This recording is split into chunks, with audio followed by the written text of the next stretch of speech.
Ashley Lorentzen is the manager of traveling programs at OMSI. It was hard to track her down because she just got to OMSI. This is very cool. And she is going to be doing this, I will say, a ping pong ball gun. How many of you have ever seen like one of those things where you build up pressure and then you shoot something out? You know, a lot of science museums do it. So when I was talking to her on the phone, she said she is able to do this like with a vacuum, and I couldn't figure out how that could possibly be. We're going to find out right now. Let's have a big round of applause for Ashley Lorentzen. All right. So, hey, Aztec, I have ping pong balls. And I know what you're thinking. Are you sure? Ping pong balls? Really? But let me back up a second. Like Eddie said, my name's Ashley, and I manage traveling programs and classes at the Oregon Museum of Science and Industry, and really enjoy feedback. But it's kind of a long title, and not very long ago I had a bit of a shorter title as an educator at the Museum of Science in Boston. So shout out to all my old and new colleagues. Good job, guys. You're wonderful. I was originally asked to do this demonstration, this live demo hour, as a representative of Boston, but since I'm now at OMSI, it didn't really seem appropriate for me to pack all of my favorite Boston demos into a really extra large purse on my last day. So thankfully, some of my wonderful colleagues at OMSI have introduced me to some of the fun things that we are doing on the left coast. And yes, it does involve ping pong balls. But it's not necessarily what you would expect. So I am going to invert how you would normally think about accelerating something like a ping pong ball to have a dramatic effect that proves air pressure does exist. Of course, I could tell you air pressure exists, that standard pressure is 100 kilopascals, or about 14.5 force pounds per square inch. And you could believe me because I am on a stage. But we're here from science and technology centers, and so we know in science it's never a good idea just to take someone's word for it. So I should probably show you. And I could show you with a rubber mat. Perhaps not a show-stopping prop, but it gets the job done. When I drop the mat on the table,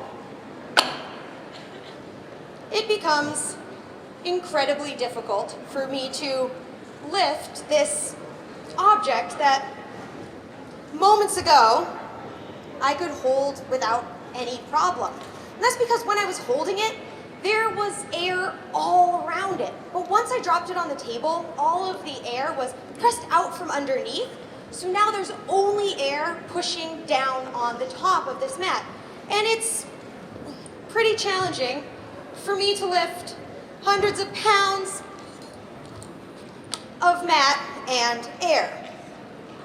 Thankfully, I can pry up a corner, let some of that air in, and pick up the mat so the rest of my live demo colleagues aren't stuck with a mat on the table for the rest of the presentation.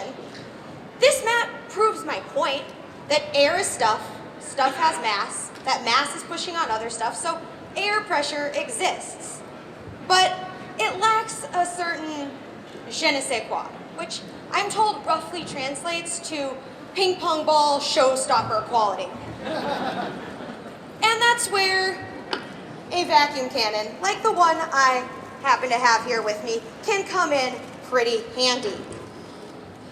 So when I was using the small ping pong ball shooter, I was building up a lot of pressure behind the ping pong balls by compressing that air and hopefully, maybe not, shooting a ping pong ball out the other end. But the vacuum cannon does essentially the opposite to get the ping pong ball going all the same. In fact, the vacuum cannon can get the ping pong ball going a whole lot faster. The ping pong ball will hopefully be exiting my vacuum cannon at somewhere around 287 meters per second. There's some debate about just how fast I can get a ping pong ball going. 287 meters per second is still faster than a bullet, but slower than the speed of sound. So pretty fast. Let me show you how it works. Over on this end, I have a vacuum pump that is attached to a piece of PVC tube. This piece of PVC tube is going to be the barrel of the cannon.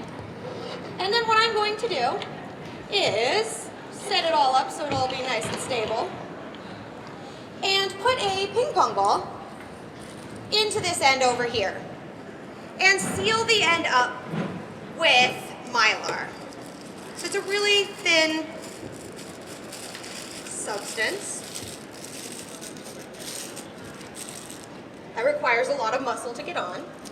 All right, that should be good.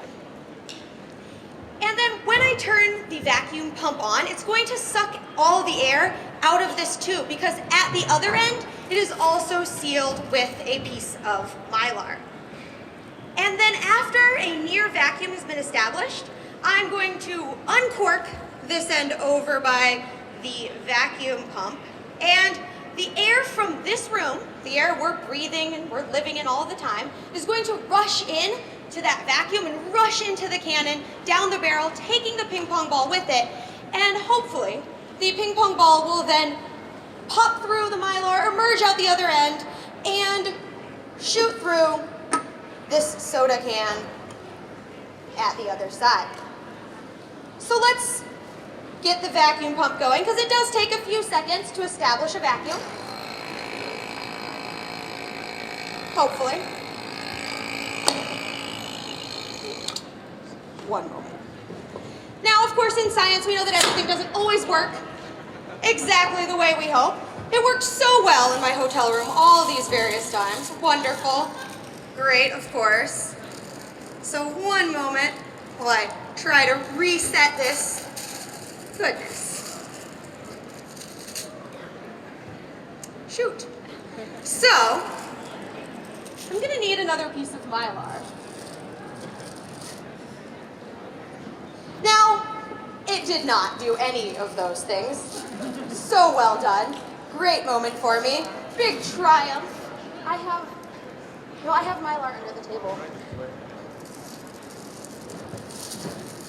So, talk amongst yourselves about how amazing air pressure is, how complicated scientific demonstrations can be. All right, it's underneath the stage. The extra Mylar's under the stage. I do apologize. Not everything works quite the way. It's in that bag. Perfect. Just give me a square of Mylar and there's squares. No square. Perfect. Well, this was a great try for me. Perfect. All right, one more time. Assuming I can get that ping pong ball out. Paul, can I ask for your assistance? Yeah. Can you please come up onto the stage and would you remove this for me? Please, thank you. This too? Yeah, this piece of piece. Thank you. Perfect. Wonderful. I love it. Thank you. You've been brilliant.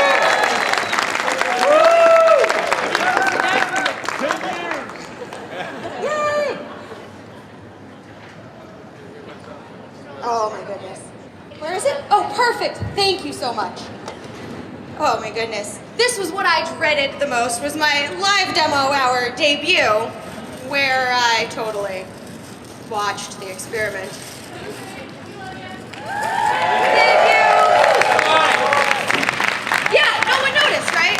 No, of course.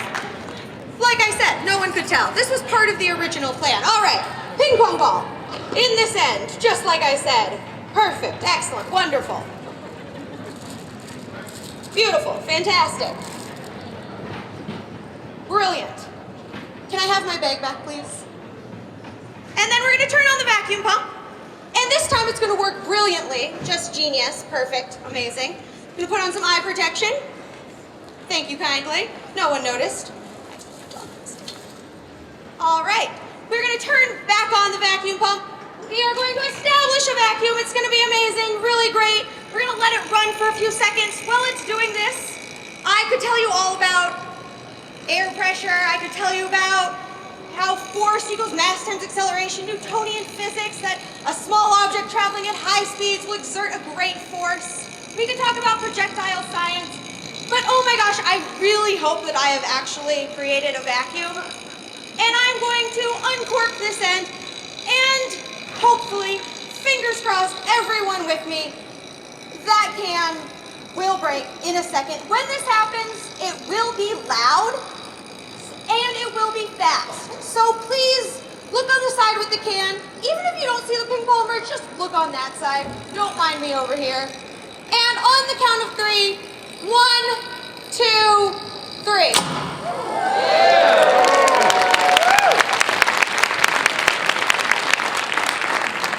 Not quite the can death that I'd anticipated, but nonetheless, it proves my point that air pressure exists. And what's your takeaway? That sometimes science experiments don't work the way you expected, that air pressure is a thing, or perhaps that ping pong balls are tricky and going fast enough can do a lot of damage. So beware the ping pong ball. All right. Ashley,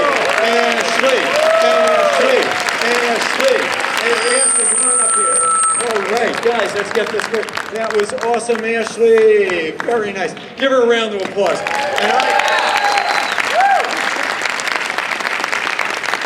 But I have to tell you, the coolest thing was how you forged ahead. You were sure about yourself. You were going to do it, and it worked out fine. So yeah, that was awesome. It's years in front of a large audience that even when it doesn't work, just keep going. But the thing is that this is actually very good, because a lot of times kids think, and a lot of other people think, that science is like a series of facts that work every time, and if it doesn't work, there's something wrong with you. Where in actual fact, scientists do experiments all the time that sometimes work, sometimes don't work, have to be repeated a number of times. So that is turning a negative into a positive, and that is totally cool.